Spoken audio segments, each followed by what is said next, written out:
Now that we have our pattern pages prepped with our pattern designs traced onto the back, we're going to use this side to begin cutting our fabric. In this video, we're going to be focusing on segment 3 of section B. I'm once again using my Daylight Company wafer light box. I'm also using a friction pen, which I talk more about in the corresponding blog post. And we will need a ruler with a 1/4 inch guide. So I usually just have my at a quarter ruler handy when I'm paper piecing, so I will use that with the 1/4 inch gauge right here.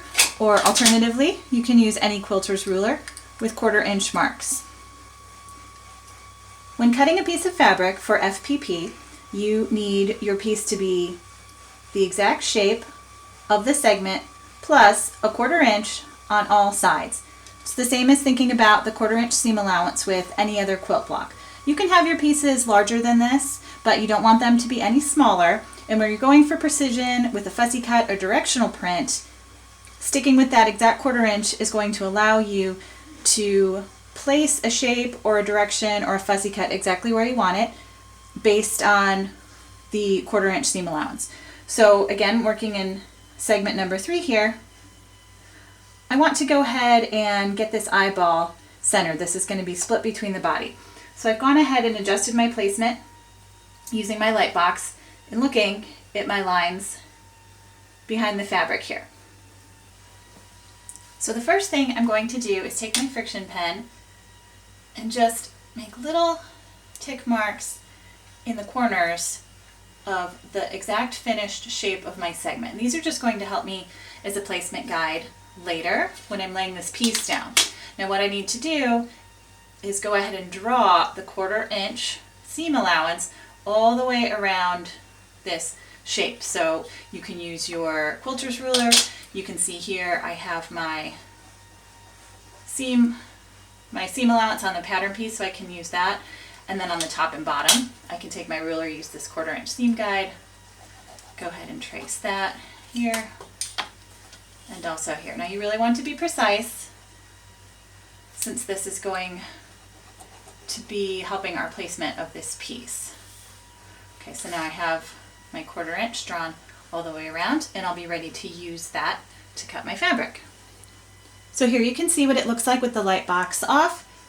These little corner marks are my indicator of my final shape that will help me when placing this as I'm sewing. And here is my 1/4 inch seam allowance that I will use to cut out my piece of fabric.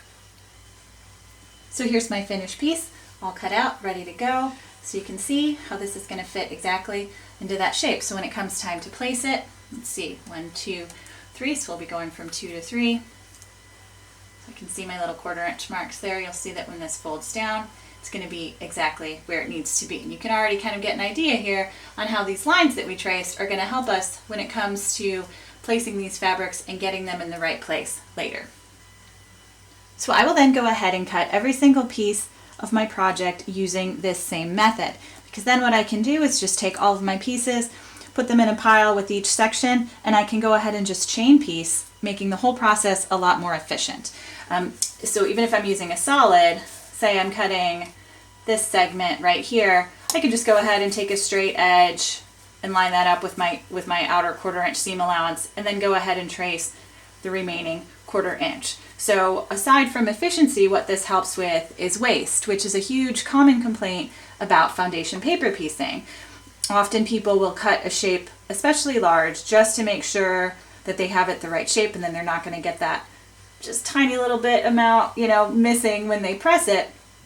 But when you go ahead and just take the time to trace and pre-cut, you're going to have a lot less waste, and you're going to know that every single piece of fabric you cut is going to be exactly the size you need it to be.